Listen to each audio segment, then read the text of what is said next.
నమస్కారం. దీర్ఘకాలిక కీళ్ల నొప్పులు, నరాల నొప్పులు అనగానే మనం ఎన్నో రకాల మందులు వాడుతుంటాం కదా. కాని ఈనాటి మన విశ్లేషణలో ఒక అద్భుతమైన సాంప్రదాయ ఆయుర్వేద తైలం తయారీ గురించి తెలుసుకుందాం. ఇది నిజంగా ఒక గేమ్ చేంజర్ అని చెప్పొచ్చు. ఇందులో మూల సమాచారం చెబుతున్న ఒక ఆశ్చర్యకరమైన విషయం ఏమిటంటే, ఈ నూనె వాడటం మొదలుపెట్టిన కేవలం 3 రోజుల్లోనే నొప్పుల నుండి ఉపశమనం మొదలవుతుందట. అంతేకాదు 7 రోజుల్లో నొప్పులు పూర్తిగా తగ్గిపోతాయని చాలా స్పష్టంగా చెబుతున్నారు. ఈ అద్భుతమైన తైలాన్ని ఎలా తయారు చేయాలో సులభంగా అర్థం చేసుకోవడానికి దీన్ని 4 ముఖ్యమైన దశలుగా చూద్దాం. మొదటిది దానికి కావాల్సిన ముఖ్యమైన పదార్థాలు. రెండవది వేడిచేసే విధానం. మూడవది అందులో కలిపే 3 రహస్య పదార్థాలు. ఇక చివరిగా దాన్ని ఎలా నిల్వ చేయాలి, ఎలా వాడుకోవాలి అన్నది తెలుసుకుందాం. ఇక ఏమాత్రం ఆలస్యం చేయకుండా మొదటి దశ అయిన ముఖ్యమైన పదార్థాలు ఏమిటో చూద్దాం. ఇక్కడ మనం ఒక లెక్క పక్కాగా గుర్తుపెట్టుకోవాలి. ఒక వ్యక్తికి సరిగ్గా నెల రోజుల పాటు సరిపోయే నూనెను తయారు చేయడానికి ఖచ్చితంగా 200 మిల్లీలీటర్ల బేస్ ఆయిల్ తీసుకోవాలి. అసలు మన వంటగదే ఒక పెద్ద మందుల షాపు అనడానికి ఈ తయారీ విధానమే ఒక మంచి ఉదాహరణ.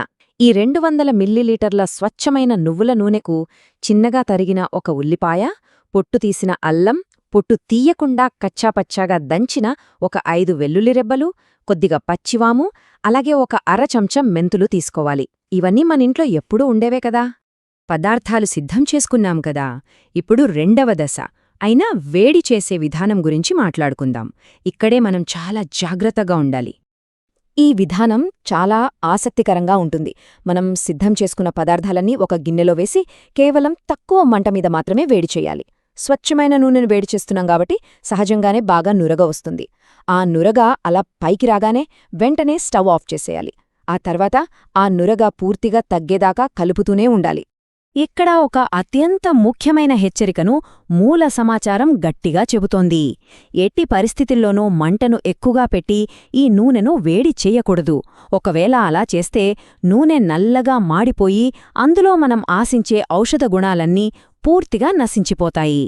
సరే, నూనె చల్లారిన తర్వాత దాన్ని వడగట్టే జాలితో వడబోస్తాం. అప్పుడు మిగిలిపోయిన ఆ ఉల్లిపాయ వెల్లుల్లి పిప్పి సంగతేమికి? దాన్ని పారేయాలా అనే సందేహం మనకు సహజంగానే వస్తుంది. కాని ఇక్కడే అసలు కిట్టుకుంది. ఆ పిప్పిని ఏమాత్రం వృధా చేయాల్సిన పనేలేదు. వడగట్టగా మిగిలిన ఆ మిశ్రమాన్ని పారేయకుండా మెత్తగా మిక్సీ పట్టి నేరుగా నొప్పులున్న కీళ్లమీద లేదా అరికాళ్లమీద ఒక ప్యాక్లాగా వేసుకోవచ్చు. దాన్ని అలా ఒక 10 నుండి 30 నిమిషాల పాటు ఉంచుకుంటే మంచి ఫలితముంటుంది. ఇక 3వ దశలోకి అడుగుపెడదాం. ఈ తైలాన్ని మరింత శక్తివంతంగా మార్చే 3 రహస్య పదార్థాల గురించి ఇప్పుడు తెలుసుకుందాం. ఇక్కడ ఒక పక్కా నియమాన్ని పాటించాలి.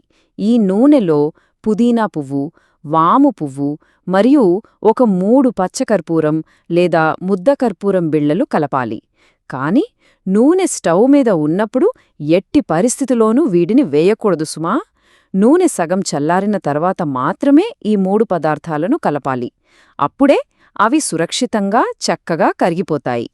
ఈ కర్పూరం, పుదీనా పువ్వు కలపగానే ఆ నూనెలో ఒక అద్భుతమైన మార్పు వస్తుంది. అప్పటివరకు ఉన్న ఉల్లిపాయ, వెల్లుల్లి ఘాటైన వాసన పూర్తిగా మాయమైపోయి ఎంతో ఆహ్లాదకరమైన, మనసుకు ప్రశాంతతనిచ్చే అద్భుతమైన సువాసన వస్తుంది. ఇక చివరిదైన 4వ దశకు వచ్చేశాం. ఎంతో శ్రమించి తయారు చేసుకున్న ఈ నూనెను సరిగ్గా ఎలా నిల్వ చెయ్యాలి, ఎలా వాడుకోవాలి అన్నది చూద్దాం.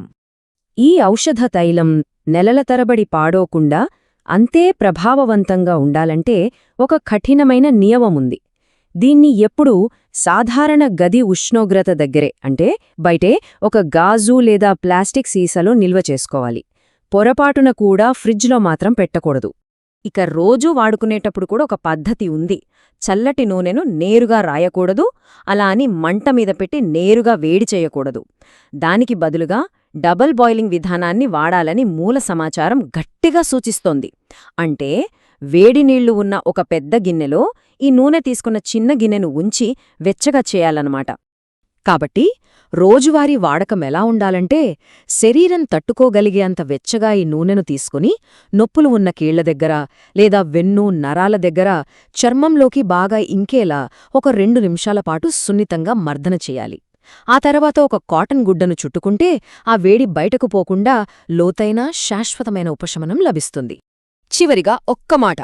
మన వంటగదిలో దొరికే అత్యంత సాధారణమైన పదార్థాలను ఇలా ఖచ్చితమైన సాంప్రదాయ పద్ధతులతో కలిపినప్పుడు ఇంతటి అద్భుతమైన ఉపశమనం లభిస్తుంటే ఈ ఆధునిక ఉరుకుల పరుగుల జీవితంలో మన వంటగదుల్లో ఇంకా ఎన్ని అద్భుతమైన సహజ ఔషధాలు తిరిగి వెలుగులోకి రావడానికి వేచి ఉన్నాయో కదా. మన కళ్లముందే దాగి ఉన్న సాంప్రదాయ జ్ఞానం ఎంత శక్తివంతమైనదో ఆలోచించండి. వీడియో చివరి వరకు చూసినందుకు ధన్యవాదాలు. ఈ వీడియో మీకు నచ్చిందని ఆశిస్తున్నాను. దయచేసి లైక్ చేయండి. అలాగే మరిన్ని వీడియోల కోసం మన ఛానల్ని సబ్స్క్రైబ్ చేయడం మర్చిపోకండి. Please keep supporting